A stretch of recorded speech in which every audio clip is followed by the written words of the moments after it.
the reality is that,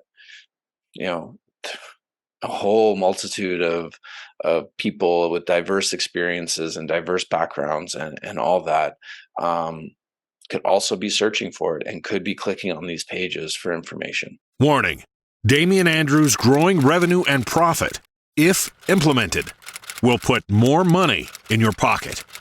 Please use with caution.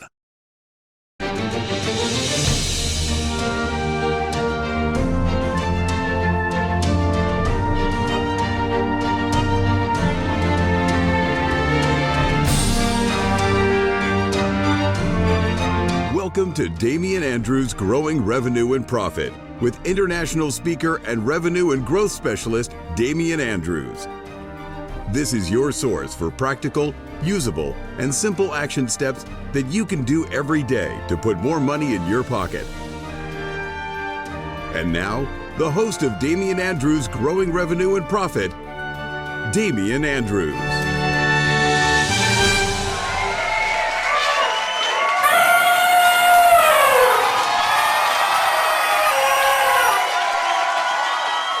The crowd cheers wildly to the trumpeting blasts of elephants sliding through the eyes of needles. This is Damian Andrews' Growing Revenue and Profit, the program that deals with all things that puts more cash in your pocket. This is the show that handles your revenue riddles, profit puzzles, operational oddities, and culture conundrums. I am the one, the only Damian Andrews, and on this show is the amazing and wonderful Jesse Ringer. Now, Jesse founded Method and Matrix in 2007, and he has for over 10 years been helping business owners, entrepreneurs, and marketing teams build winning SEO strategies for their organizations. He is a creative problem solver, marketeer, entrepreneur, and known for building high-performance teams and delivering results. Now, there is great pressure to be easily discoverable online, and Jesse helps companies uncover the formula that will generate more website traffic and, more importantly, more revenue. Welcome to the show, Jesse. Pleasure to have you here. Hey, Damian, thank you for having me. That was a great intro. No, you're welcome. The work you're doing is quite amazing. I've been looking at your website, very, very professional. You've got a whole bunch of skills listed and results that you actually have helped people create these wonderful results in the SEO space. How difficult is it today to actually get people to find your website? What are the challenges that people face? Yeah, I think every business is facing the hurdle of getting more traffic from the search results, but also just more traffic to their website in general. Now there's more competition, more ads, more distractions, and so being able to connect with the people that are searching for your business, as well as getting them to actually come to your website and take action is a huge challenge that every business is facing now. What are some of the things that people can do to actually cut through the clutter and show the unique offering that they have? Yeah, I think the first thing that everyone listening to this podcast should think about is what makes their business unique. What is the unique value proposition that you offer, but also how you do your work and how you connect with your clients and customers and audience is unique to you. And how do you do that to stand out? So leverage that experience, leverage your own personality and your brand's personality to really kind of find the right people that will connect with your business, but also help your messaging resonate with them that much better. And when you're working on SEO, I mean, people are creatures of habit. So we do things in a certain way. We buy the same toothpaste, probably the same toothpaste that our parents bought. We don't think about it. We just do that. When we're talking about SEO, how do we actually create a value proposition, something that's actually going to attract attention, that's going to help people break that habit to actually click and find out more about their business? Yeah, I think one thing that people should consider when it comes to SEO and trying to generate traffic from Google is that nobody goes to the search engine knowing the answer. Nobody is going to Google and typing in a query because they already know what they're looking for and the outcome they're after. If they had the answer, they wouldn't need the search engine. So every time that somebody does a search is a new opportunity to reach a new client and a new customer. And so it's really important to kind of keep that in mind when you're creating content, that you're trying to help educate these people, help these searchers find the right information, and help them be more informed so that they'll make smarter business decisions and ultimately, do business with you. So if we're finding, well, we want them to find the right information, is there a particular structure to going through and crafting that message? I mean, obviously you've got to get people's attention really, really quickly. And I've seen out there many web pages or landing pages, I think they're called, where you look at it and you could spend a week reading it. There's just a ton of information there. Does that still work? Oh, I'm wondering if it ever worked, but let's phrase the question that way. How can you craft the message so that it gets across really, really quickly? Yeah, I think by default, it's going to depend. It's going to depend on, the industry you're in, the people who you're trying to target, their knowledge within the space that you operate in. All these characteristics are going to matter a great deal. Having long form content can be extremely useful in a lot of instances, but then there's also, great examples of short, punchy content that is direct and to the point that also does extremely well. So it's going to be a matter of, what the article needs to be about and what you're trying to convey. Yeah, a simple recipe around like how to make hard-boiled eggs. It's going to be like a 5-step process that doesn't need to be 10,000 words. Hmm. Meanwhile, if we're talking about, I don't know, the relationships that trees have with their environment, or how humans are interconnected to nature, like that's going to be a much longer article. And so it really depends on what you're trying to communicate and illustrate. But from a search perspective, having content that is easily scannable, meaning using headers and bullet points and short sentences and images to break up that content, and making it really easy for people to easily scan for the information that they're looking for, will serve you much better than debating whether or not it needs to be 200 words or if it needs to be 1,000 words. Making the content as rich and engaging and informative as possible matters more than however long it is. People will engage and read content that is long and thorough if it's engaging and interesting to them. And if it's not, then they're going to go somewhere else. But start with the research, understand, what people are trying to get out of this, from this search query, from this topic itself, and figure out how to best present that information. It sounds like we want to get our message across really quickly, and I'm going to date myself here, and a lot of the millennials listening are not going to know who I'm talking about. But I remember reading Clint Eastwood's biography, and they were talking about his method when he was reading a script. And what he would do is he would take a paragraph of dialogue and he would reduce it down to a sentence, or if it was a sentence, he reduce it to a few words. And that reduction in quantity, but it made the quality really, really laser focused, so the point come across quicker. Is that really important, that process? And for those who don't know who Clint Eastwood is, please do some research on that. You'll enjoy those movies. But yeah, I know you're getting. And Yeah. from that, can you how do we narrow it down? How do we break it down so that these points come across really, really quickly? Yeah. And, again, it's going to depend on the topic and the space that you're in. If you are dealing with PhD students, they're much more likely to read long form content. Mm. Whereas if you're, I don't know, selling coffee mugs, it doesn't need to be all that exciting, right? You just need to get to the point.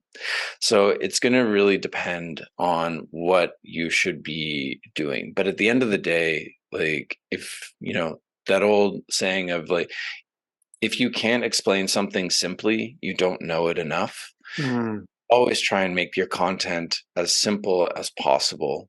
No one likes to read long-winded stuff unless it's a creative writing website. But nobody wants to read, a lot of backstory, a lot of nonsense just to get to a few good insights. Mm. I think about recipe websites. They always have, the whole backstory around how they came across this recipe, about traveling through Sicily and enjoying a beautiful paella or pasta on a beach, just to get to, you need 6 cups of water, 2 bags of shrimp, some lobster, and and then go Mm. for it. It's going to depend, and again, like, know your audience, Mm. make it easy for people to get what they want. And whether that is, people that want to read your story, have that there, but also make it really easy for the people that don't want to read your story to get the information that they want right away. And what about the impact of AI on what we're doing now? Because I've noticed, certainly from my watching of video content, um, I can now tell when I'm listening to it that that was AI generated, because it's pretty much vanilla. It's almost the same phrasing, and you've heard it before. And also, there's a lot of the same voices, the AI generated voices.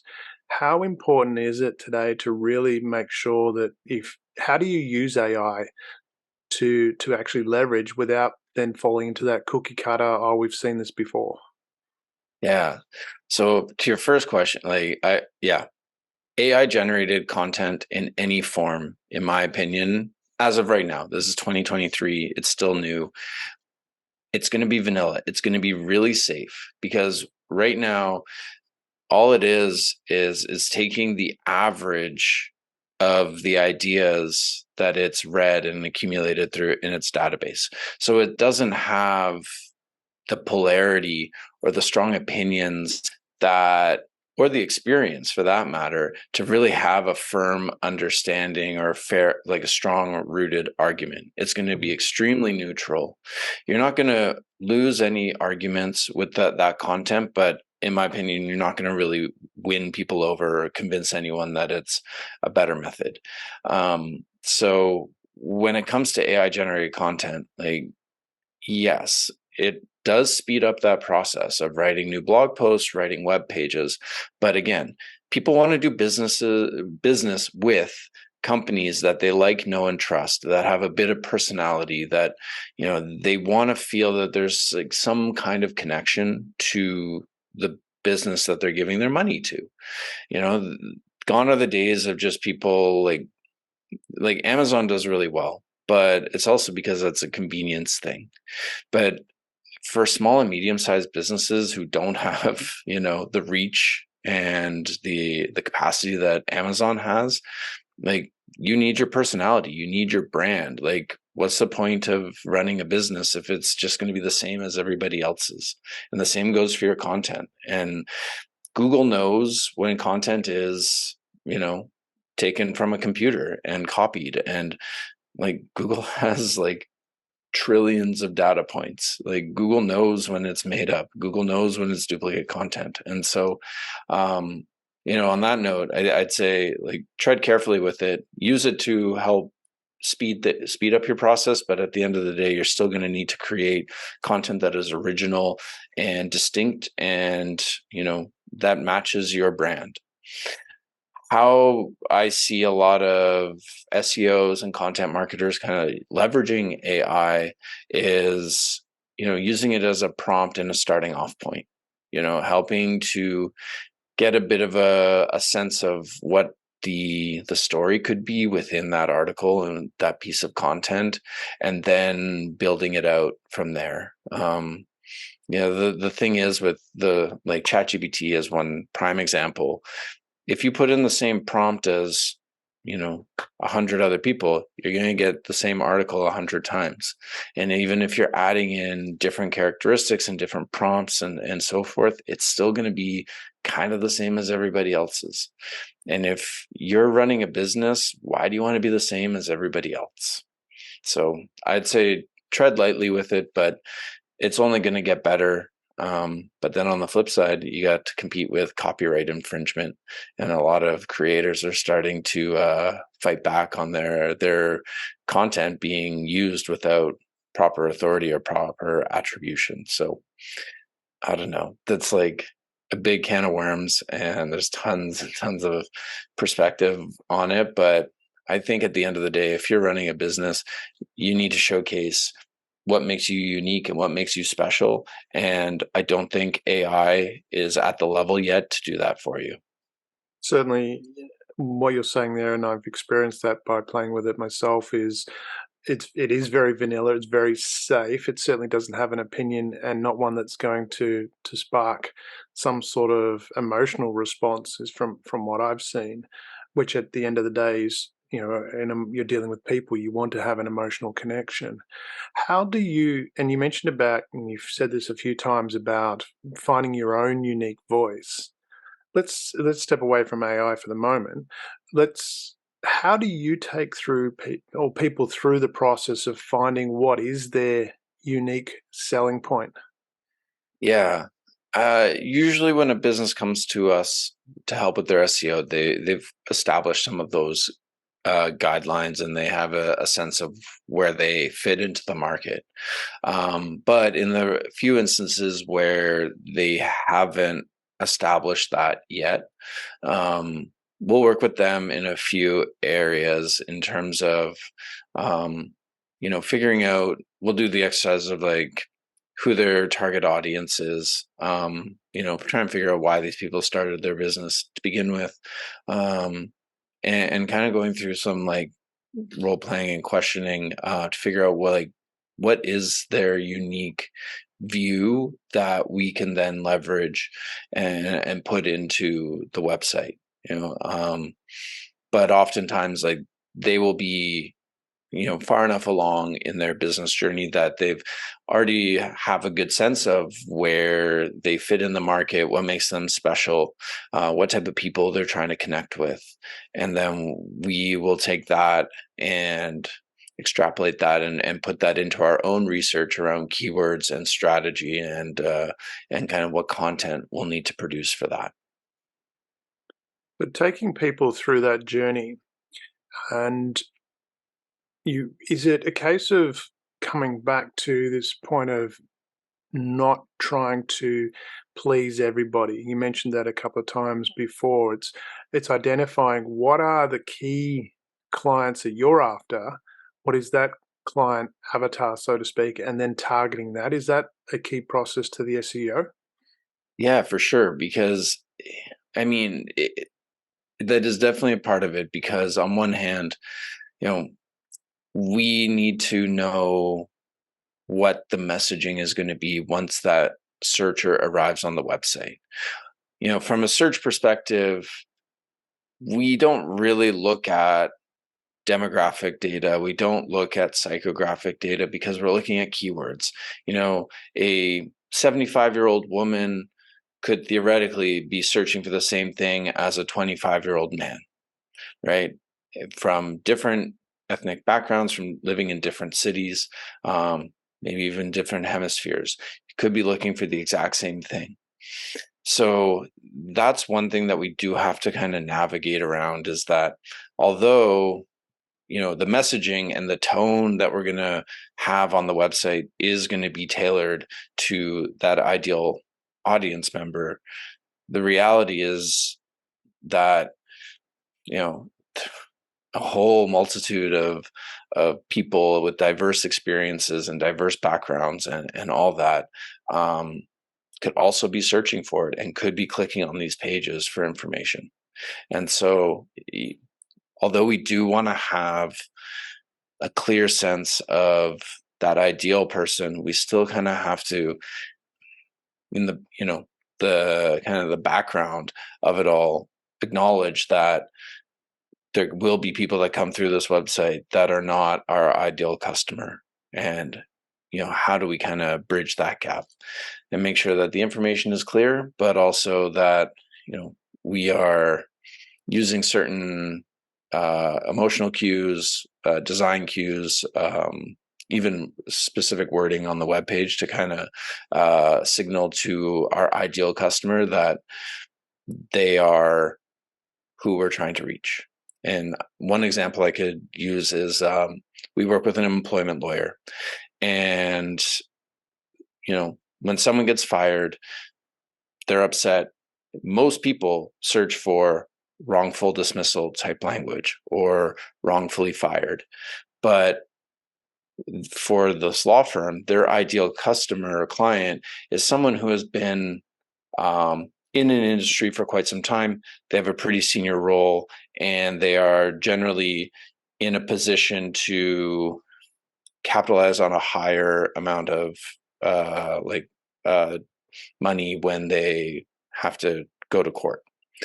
But a lot of these keywords also work for people in service industry, young people working temporary jobs or part-time jobs who are not ideal customers for clients for this law firm.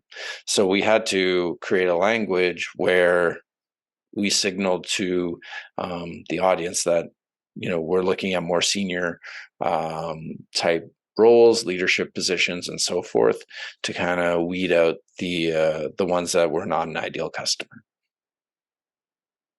So with that, could you talk about with SEO that it's more than just increasing, the rankings on search engines? You talk about it's fostering a long-term trust that will continue to lead to grow the business, generate leads and inquiries, which is what you're looking for, this generation of inquiries. How do you put that into the SEO? How do you put that into the message about creating this trust? Yeah, in my mind, SEO is like compound interest in that, the stuff we do today will start to pile up as we progress into the future. The more stuff we add on, the more content we create, the more technical improvements we make, the more iterating we do on the website over time starts to compound and become more impactful. And so when we're thinking about SEO and ultimately the relationship side of things too, right? Trust is not built over one conversation. It's built over time. It is built over successful, partnerships or interactions. And so both trust and SEO are kind of like compounding over time. And so we need to create this relationship that goes, kind of both ways, but also slowly, incrementally increase and improves trust for our clients and customers, because people want to do business with companies that they like, know, and trust. Your company values matters a great deal to a lot of consumers these days. Where you stand on certain issues is a great reason for a person to do business with you. And so we have to kind of think about the long-term impact of, one, the content that we're producing, and two, what that relationship with our target audience is going to look like in 3 months, in 6 months, and in 5 years. So we're always just sort of thinking about it as, maybe they're not the right fit now, but they could be down the road. And so we want to make sure we're not eroding that trust or creating a poor experience for these people just because they weren't the right fit at this time. And taking that further, it seems to me when I'm talking to a number of people, there's this attitude of we wave the magic wand and all of a sudden everyone comes rushing to your door. What I'm hearing from you, that we need to have a realistic approach to the market, that this is about creating a longer term relationship. Is that fair to say? And is there ways that we can change our expectation and set things up to actually enhance that relationship? Yeah, Damien, that's a great point. Like, it's SEO is not an overnight success. No business ever is an overnight success, and it takes time to build up, a strong group of clients and customers and repeat business.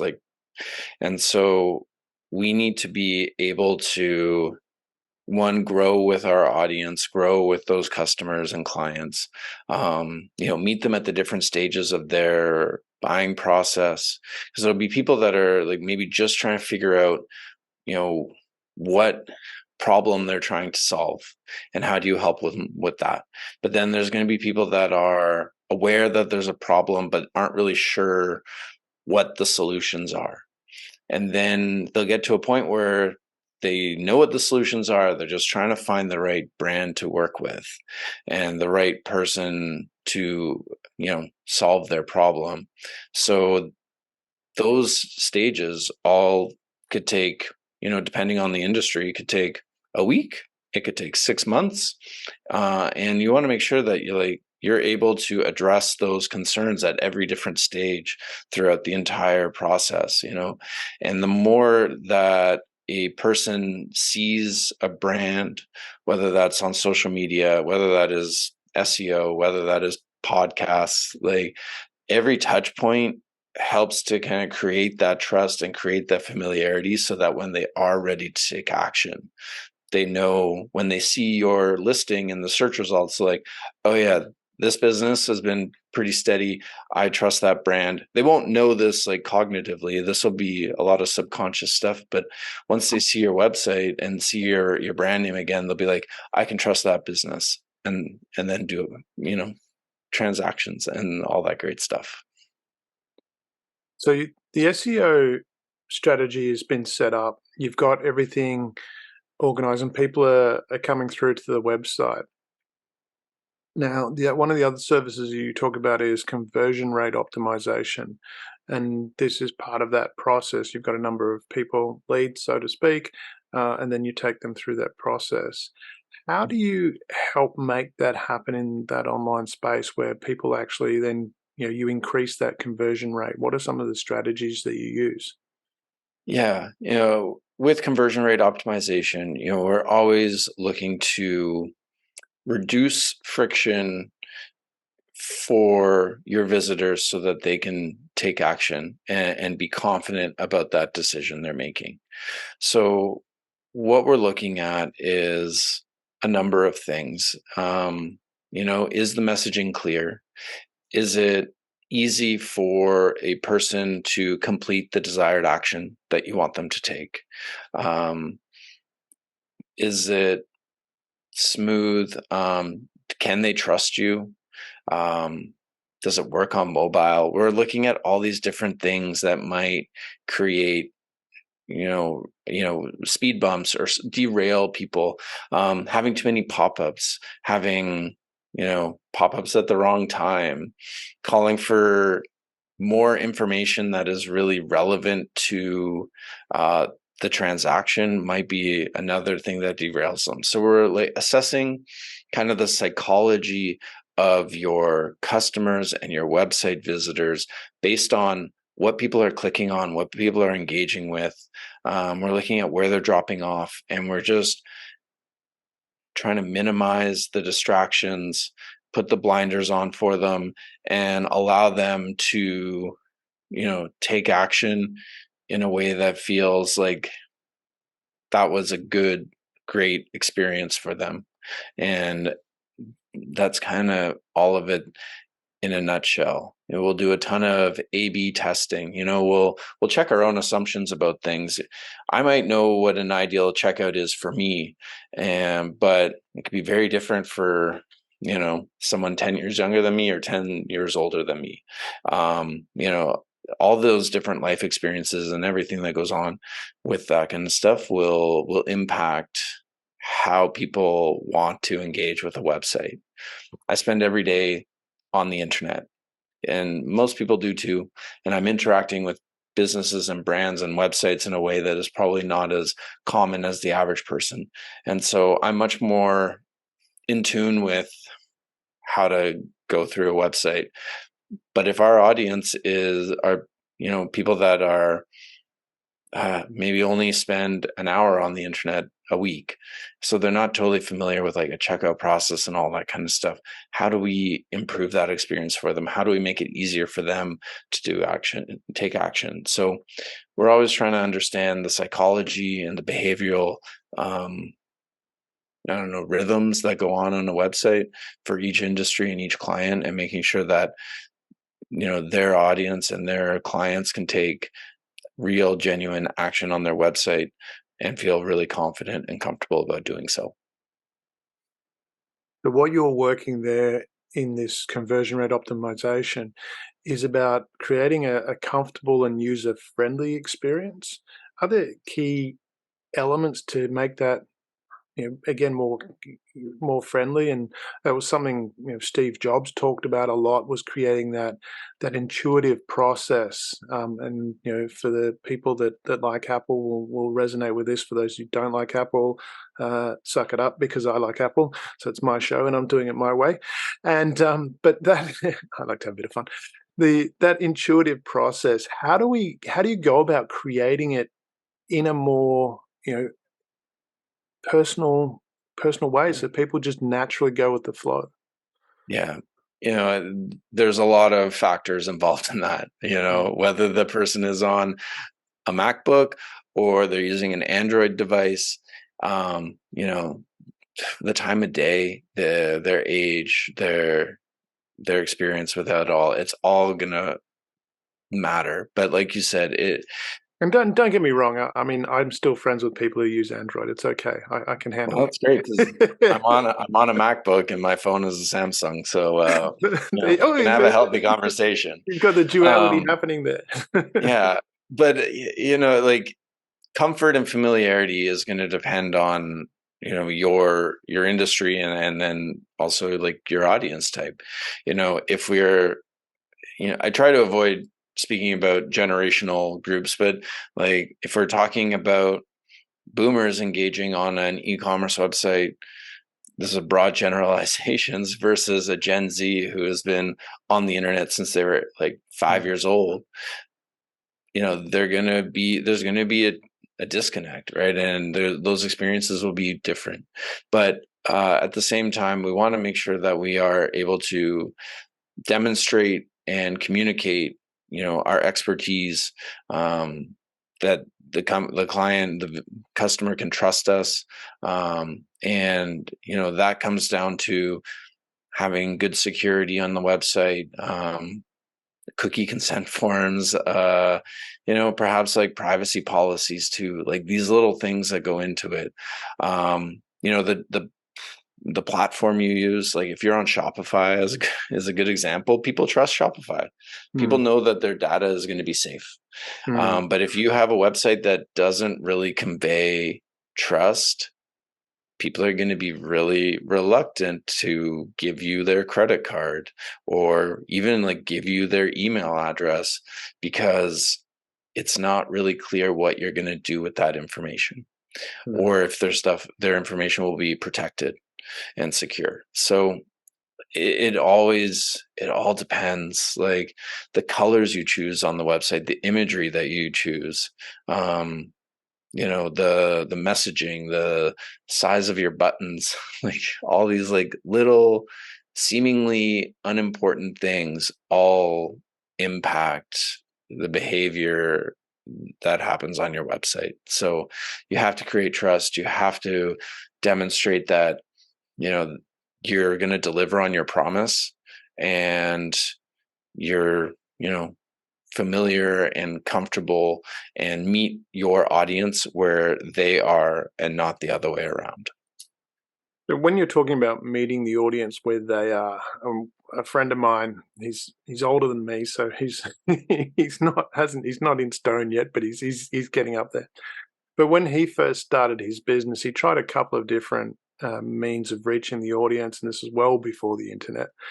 Mhm. And he settled, had a little bit of success with radio, and then he just stuck with radio, and that was where he put all these um, advertising dollars, and through a unique campaign that stayed the same forever. He became an icon in Australia, and for those in Australia that know, I'm talking about Frank Walker and National Tiles, and to the extent that even some rave DJs took his slogan and incorporated into nightclub things, not just in Australia but globally. To that point, though, even though that went viral, it didn't affect any of his sales, and that's a whole different story. Bummer.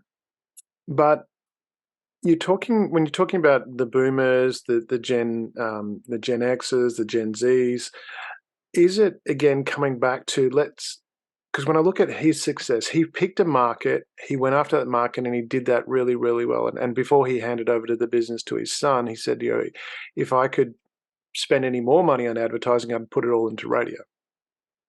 And that was how he approached that.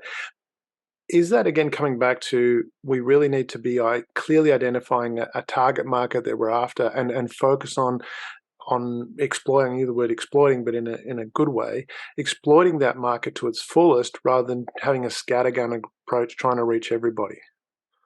Yeah, I mean, it's going to depend, right? If it worked for him, right? Being in radio and only radio forever.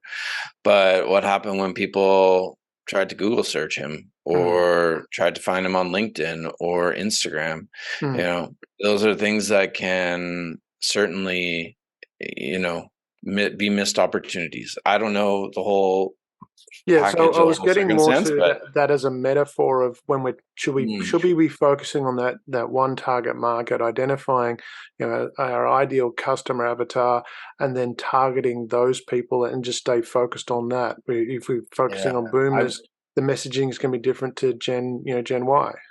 Yeah, I'd say that it really will depend on what your resources are. If you have the capacity to fairly and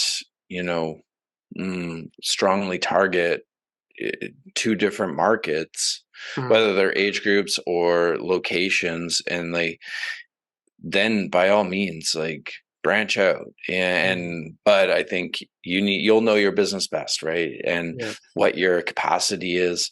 Spreading yourself too thin can be quite detrimental. If you're having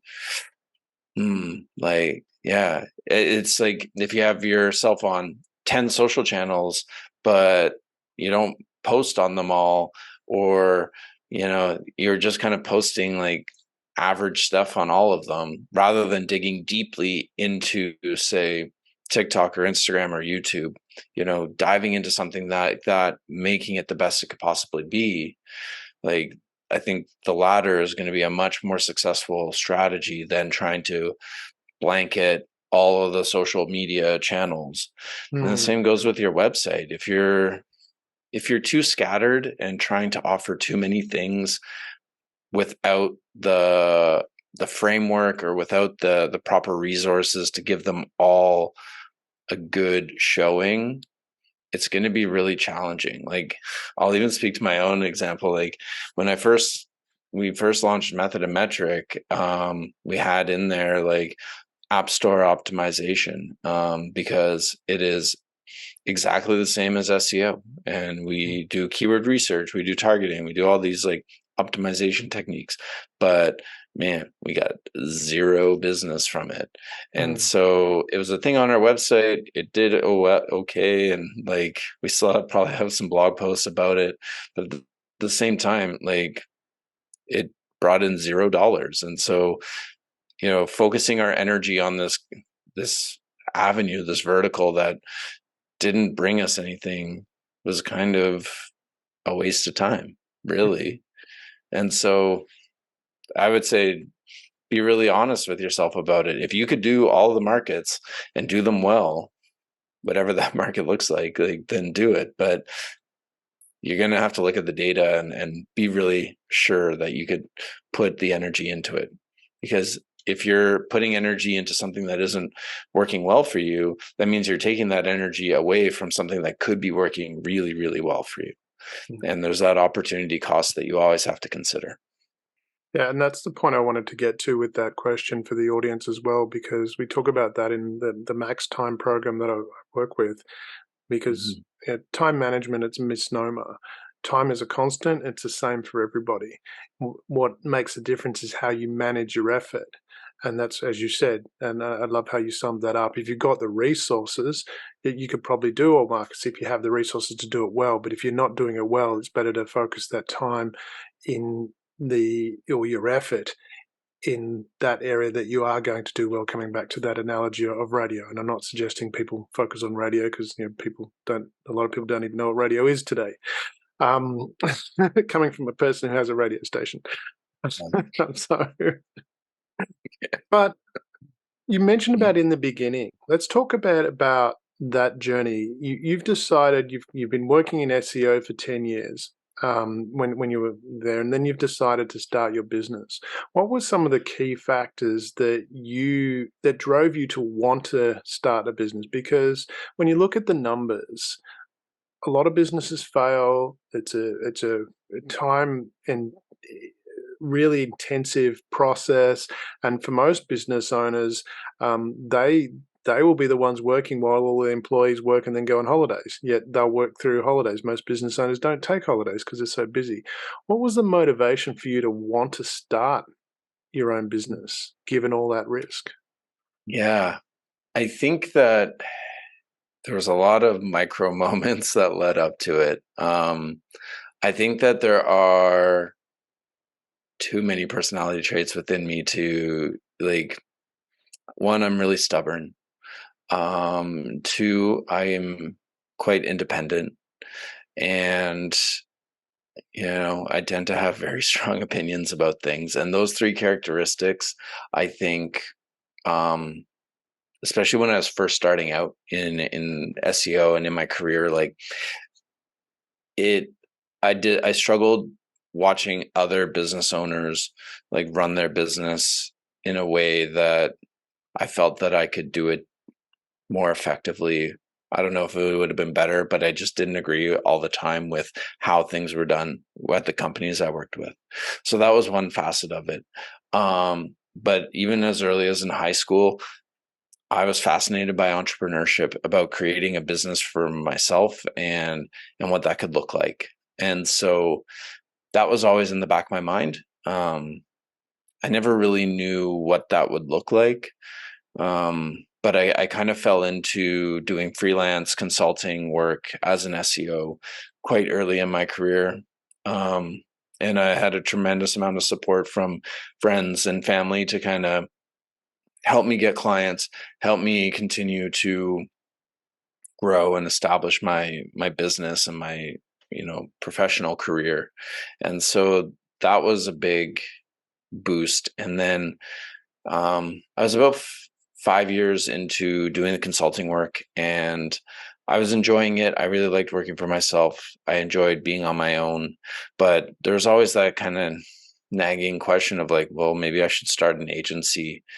And I was always very successful at talking myself out of it until I was at a house party, and a friend of mine who had a software company, we were just chatting.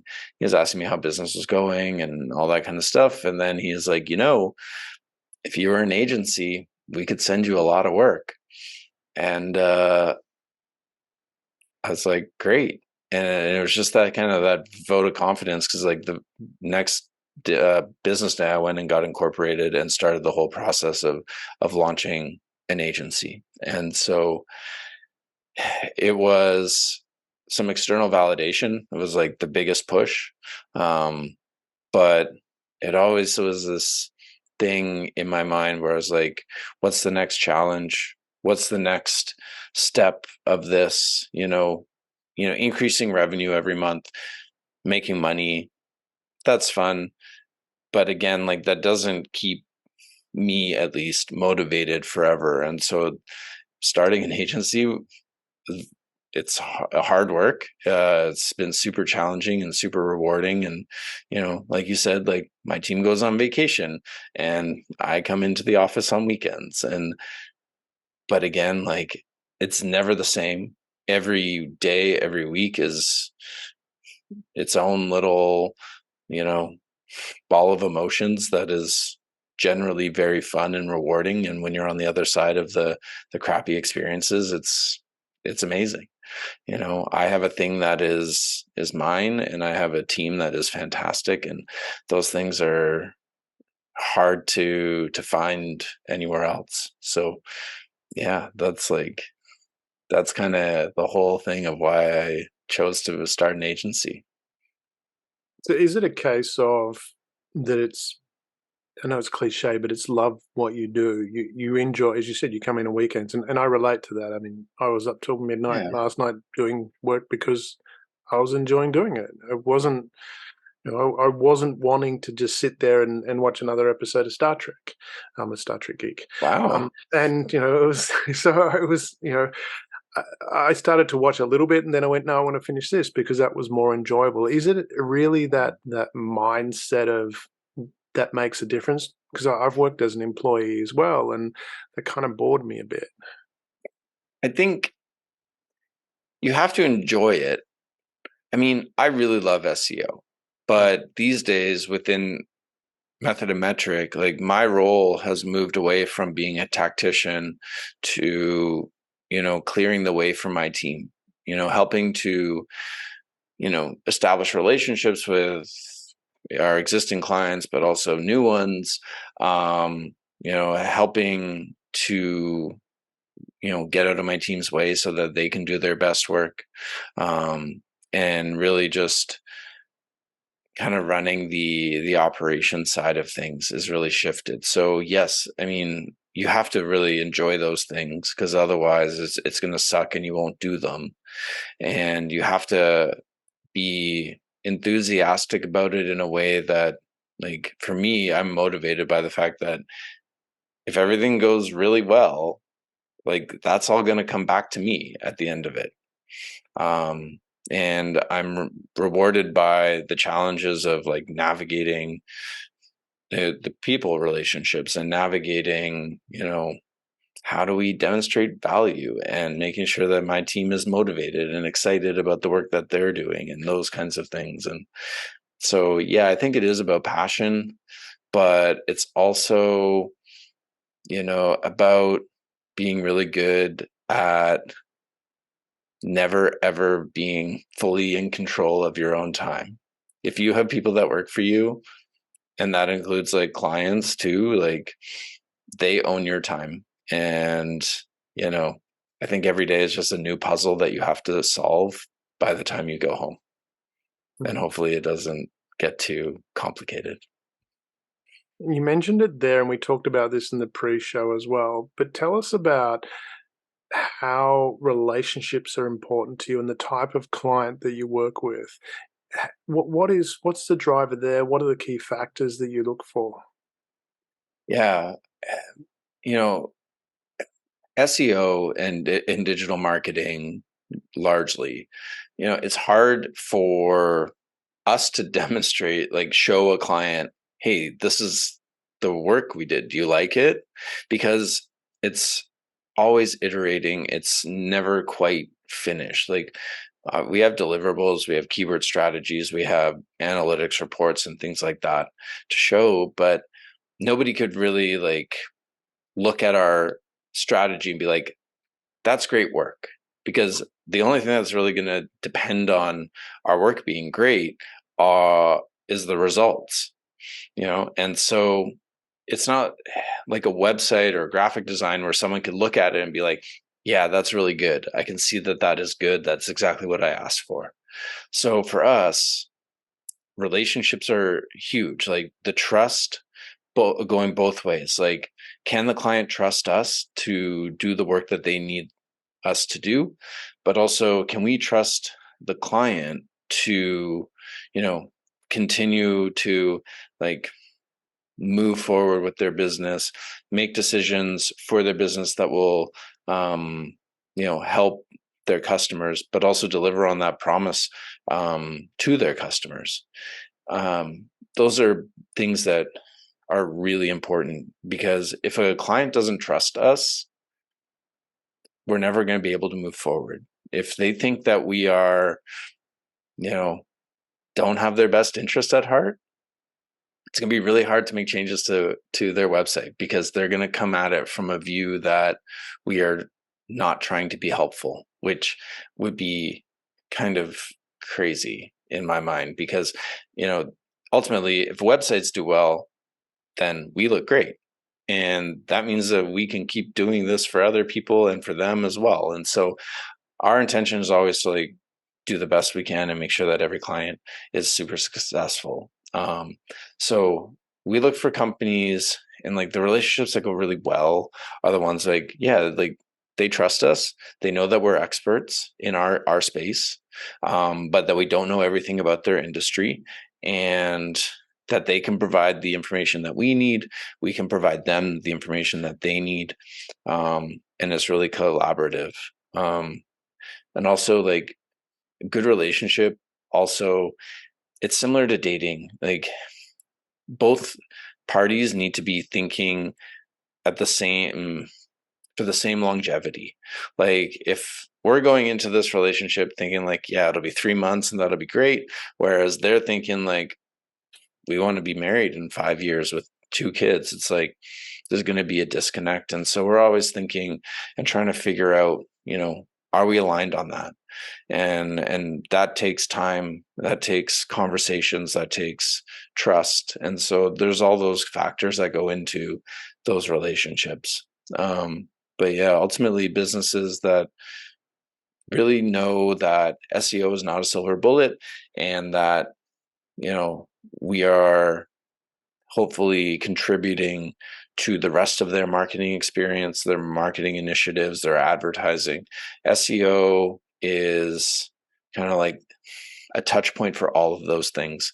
And so, yeah, companies that are in tune with that thinking tend to be great partners for us, because they know what we can do for them, and that we're not going to like save their business.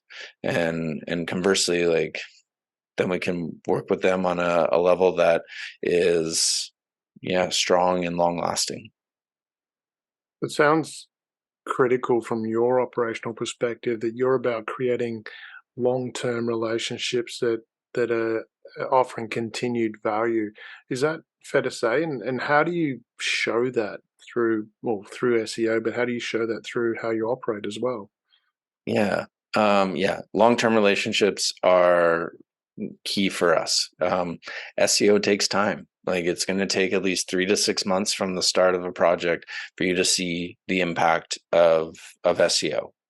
Anyone that tells you otherwise is blowing smoke up your ass. And so for us, like we need that relationship because your business is going to change a ton in that time. And for us, it's like, we meet with our clients every week. We are really active in, asynchronous communication. So Slack, emails, Google Docs, that kind of stuff. But then we also send mid-month reports and monthly reports and quarterly reports, and have conversations about all of those to ensure that one, the team on the other side knows that we're doing the work, that they can trust us. And, especially when things don't go smoothly, or like the rankings drop or algorithmic change, or they need to add a new service or take away a new service, that we're able to like adapt and roll with that. So, communication is a massive, massive part of our work.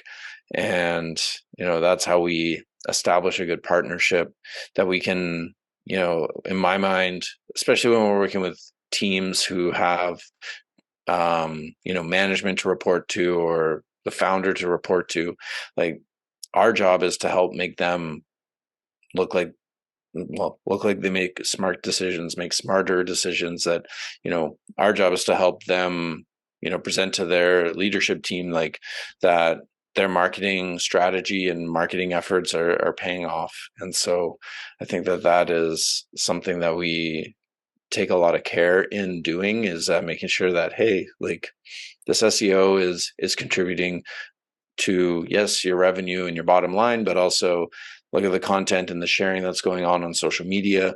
Look at how people are engaging and signing up for your newsletter, and all the other touch points within the marketing strategy for that. And jumping back to working with your team and leadership, you mentioned before about getting out of their way. And I have a friend who he had a large business turning over roughly 80 million. He got really sick because he was like most business owners, working flat out all the time and not taking time for himself. And he ended up stuck in bed for 9 months. He was still getting reports and that, but he literally couldn't leave the bed. In that time period, his employees took the business to nearly 100 million turnover by getting out of the way. How does someone, as you said, you're stubborn, you like to be in control. This is recorded, Yeah. so you I know, we can rewind it. Yeah. You got that timestamp? Yeah. exactly. And but how does someone and I can relate to this because I'm stubborn and I think my way is the right way.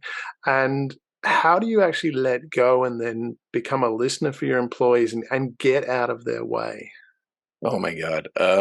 You'll have to ask them how that goes. No, but what do you do? How do you've Yeah. obviously recognized that your employees have got great talent and great skill and they have a lot to offer. And when you started your business, and I relate to this, you're all over everything, you're doing every little bit. But then something shifts. And I just want to go through that moment for you. What was that shift like, and how did you do that to actually go, okay, I can step back and I can trust these people to do what they need to do?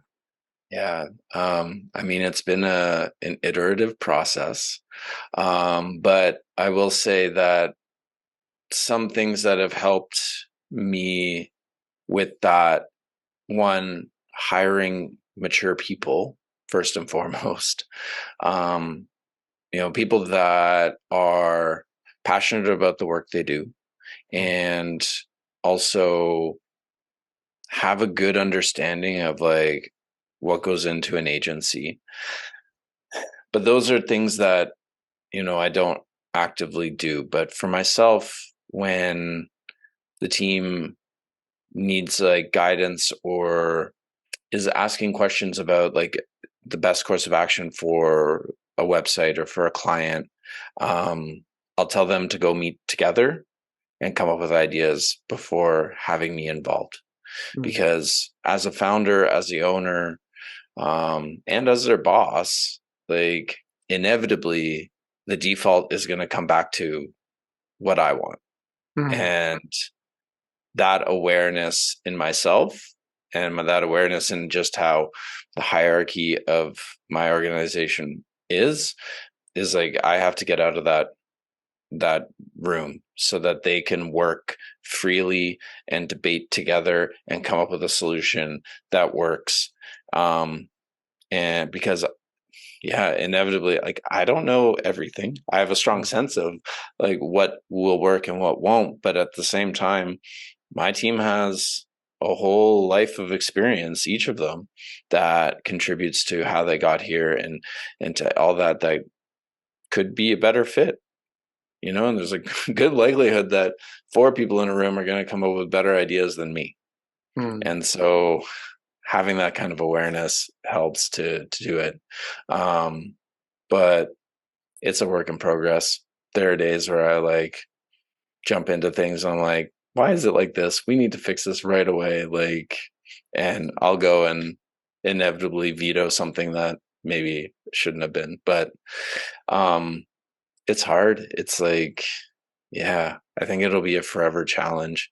But I think ultimately it's like how I work with clients and how we work with clients. Like they have to trust us. And I hired my team because I think that they are smart and capable and can do great work and do great work. So I kind of have to remind myself that I hired them for that, not just to, do the things that I didn't want to do kind of thing.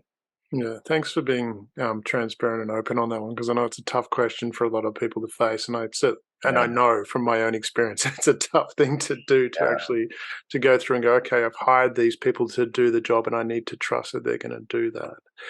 Yeah. Is They're not going to do it the same way as me. mm, And a good friend of mine gave me a great piece of advice that he received when he first started in his career. And his boss told him, like, here's the end goal. I don't care how you get there. but you have to get to this point. And I have to remind myself when I'm talking with my team, it's like, it doesn't matter what path they take to get to the result. If they get the result that we were aiming for, it doesn't matter. And so that's kind of how I have to think about it almost on a daily basis. It's like, this is not the path I would take to get to that result, but they got the result, and that's what's important. Yeah.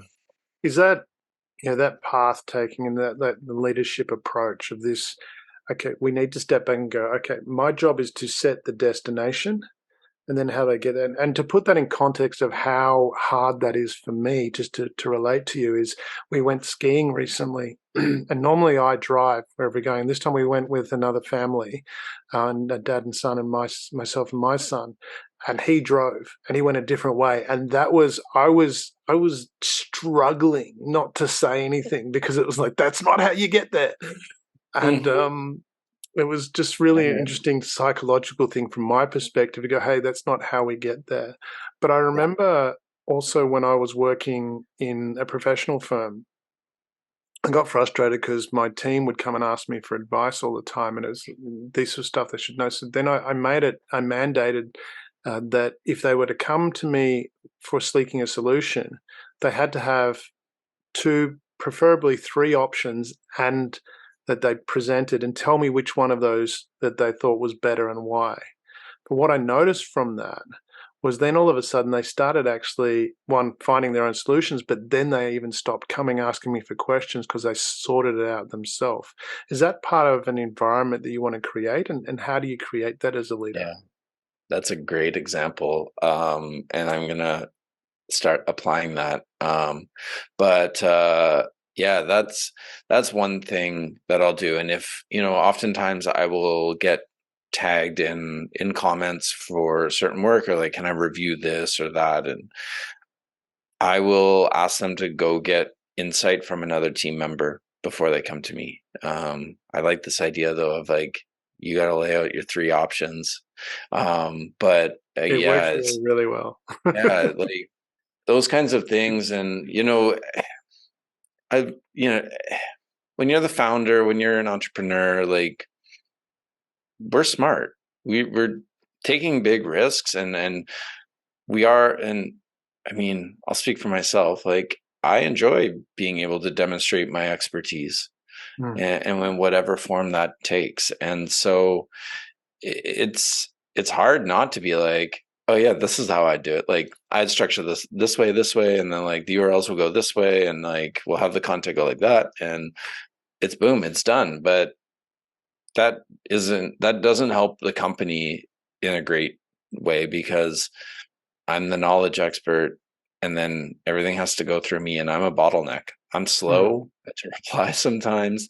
A lot of things are not a priority for me, and those things will take back burner, but that slows down everything else. That slows down my team, and that slows down the work for our clients. And so, yeah, it got to a point where I was like, no, I have to stop trying to, approve every little piece.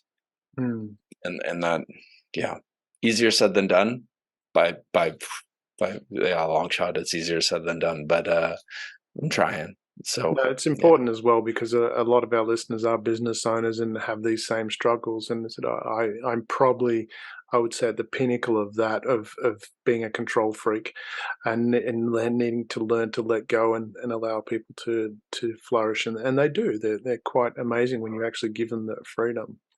Tell us a bit more about your process through and creating method and metric. Tell us about that. And I know you mentioned the pre-show, you've got some free resources as well. Tell the people a bit about the organization, what it does, and things that you offer. Yeah. So method and metric is, first and foremost, we're an SEO agency. So we help brands rank better, appear in the search results more consistently, but also like for the right terms, and for, a way to help them leverage all of the opportunities that Google creates for businesses. I got my own opinions about what Google is as a business, but SEO is a I massive think you're channel. alone there. It's crazy. Like, yeah, they got an antitrust lawsuit going on right now. It's insane, and it's so frustrating. And yet, I need them to keep running the business. But at the same time, like, we want to help companies, connect with their audience in a way that helps them generate more revenue. Um, I started this business because I really love analytics, and with SEO, analytics is part and parcel of all of it. So we help our business clients, create an analytics framework so that they can see and like monitor how their website is doing, but also what channels are most effective for them, and create that proper attribution. It's also a great way to hold us accountable, because then they can see, like, is traffic going up, traffic going down, are they ranking for the right terms, all that kind of stuff. Helps our clients be smarter and more successful, and gives them the tools to grow their business. And the third part that we also talked about today was the conversion rate optimization component. It's all well and good to rank for lots of keywords and rank number one for any given term. But if that term doesn't translate to traffic, if that term doesn't translate to revenue, it really doesn't matter. And so we got to a point where, yeah, we got you all this traffic, but all that traffic didn't buy anything. That doesn't make us look great. So we're working to figure out the right messaging, the right experience for your users, and the right, process so that they can easily take action. And that's something that we've always prided ourselves on, is like making sure that, one, you got the right traffic coming to the website, and ultimately they will do business with you. So those are the three kind of main areas: SEO, analytics, and conversion rate optimization, are the three kind of pillars of our agency. From that, we also do a ton of content writing, newsletters, blogs, case studies, all those kinds of things, helping to kind of strengthen your website and reach more people, grow your audience in a way that is like holistic and in an environment that you own that content. Whereas social media is like, you're on Facebook, you're on Instagram, that's kind of you don't own that platform, you don't really own that audience. Whereas blog content and newsletters is something that you can own. And then, with all of that, we're always just sort of, helping businesses like just figure out how they can better leverage all of their skills and assets so that they can generate more revenue. I love that, and I'm going to draw back to that analogy I mentioned of Frank, who's older, and for the older listeners, but the point that was what you're doing with that optimization, and also to the conversion rate optimization, because as I mentioned before, I mean, Frank became an icon, and he had these things go viral about people using his song in DJ type rave settings. And as he I said, hope you put that song in the show notes. I would love to yeah, hear I'll put a this. link to that in there, definitely. Yeah. But there was ones that went viral, and as he said, he goes, it had no effect on my sales. Yet he had, and he showed me his diary. There was 4 times every year where he changed a few words in his radio ads, and he goes, by changing those few words, I know each of those stores is going to bank over $1 million in sales that weekend. And he had it in his diary. And what you're talking about there is that conversion rate optimization, by finding, okay, it's one thing to have a lot of traffic, but that traffic doesn't necessarily mean that you're going to have quality customers. And the fact that you're focusing on that step of going, how do we optimize the conversion so we maximize that? I love that work that you're doing, because it's Yeah. so critical. I love that, like, he had like put it in a notebook. Like, that is basic analytics reporting right there, being like, I changed this sentence, boom, $1 million. Like, Yeah. that's nuts. And I love it. That's great. Yeah. And that's like, that is what we strive to do in a nutshell. Like, make some tweaks and watch the money roll in. And like, if our clients are successful, then inevitably we're successful because they're happy, they stick with us longer, and we get to experiment and grow. But yeah, like you mentioned about our resources, for anyone that's looking to do their own SEO for some time and like get comfortable kind of with search engine optimization, we have a ton of free resources on our website. Each of them offers like some good hands-on tools and guides to help you navigate the wide world of SEO. Fantastic. And we'll put all those links in the show notes. What is the best way for people to reach you? Of course, we'll have links in show notes, but what is the best way for people to reach out to you? Yeah, I mean, through our website, it's always great. We're really active on LinkedIn and Instagram, so Method and Metric on both of those. And LinkedIn for myself personally, Jesse Ringer. I'm sure you'll be able to find me. There aren't too many of us, but yeah, always happy to connect there. But yeah, those are always the best channels to find us. Fantastic. Before we go, if you were to leave the audience with a key takeaway, what would be your ultimate wisdom or wisdoms that you would want to impart to the audience before they leave? Yeah, I think at least this is something that I have to remind myself to do often, is to be patient with yourself and be patient with the journey. Like, starting a business is really hard, and it's not going to be an overnight success, and you have to find the ways to kind of like remind yourself you're on that path, and that takes a lot of patience. And you are doing something that most people are too scared to do. And so doing the entrepreneurial journey can be lonely and hard, and having that patience has helped me remind myself that I'm doing something that is unique and something that most people will never try. I love that. That's awesome. It always comes down to, these nutshells comes down to about this personal thing of what you really need to do. So it's fantastic. Jesse, it has been so wonderful having you on the show. I love the knowledge that you've shared. It's certainly something that I'll go back to and listen over to again, just to get some of those time codes on stubbornness and things like that. But no, there has been so much wonderful knowledge in here that you've shared, and I really, really appreciate you taking the time to share with our audience. Thanks. Thank you very much. Yeah, thanks, Damian. Thanks for having me. This was a really fun conversation.